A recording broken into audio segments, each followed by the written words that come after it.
నువ్వు నిజంగా క్షమించేటువంటి వాడవైతే నువ్వు నాయకుడివి. లేకపోతే ఎప్పటికీ అదే దాసుడివే, ఇంకా అలాగే ఉంటాను. నీ జీవితంలో ఎప్పటికీ ఇంకో నెక్స్ట్ లెవెల్కి వెళ్ళలేవు. క్షమించు. దేవుడు అద్భుతమైన నాయకుడు. ఎందుకనంటే ఆయన అందరినీ క్షమిస్తున్నాడు కాబట్టి. తెలుసా మీకు, ఒకళ్ళని ఒక మాట తిట్టడానికి, కొట్టడానికన్నా ఉన్న బలము కంటే క్షమించడానికి ఎక్కువ బలం ఉండాలి. నేను చెప్పే మాట అర్థమవుతుందా?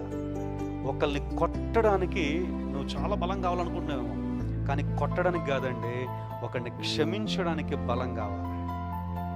ఎంత ధైర్యం కావాలి తెలుసా? నిన్నొచ్చి నేనెన్నో భయంకరమైన మాటలని మనం చూసాం. చార్లీ క్రిక్ ఎంత అద్భుతమైనటువంటి నాయకుడు. అతన్ని పట్టుకొని కాల్చి చంపేశాడు అగంతకుడు. తన భార్య వచ్చి చెప్పింది, యేసు ప్రభువు వారు ఎలాగైతే క్షమించారో, వారు ఏమి చేయించినో వారికి తెలియదు కనుక వీరిని క్షమించమని చెప్పిన రీతిగా నేను కూడా నా భర్తను చంపిన వ్యక్తిని క్షమిస్తా ఉన్నాను అని చెప్పి ధారాదత్త హృదయముతో.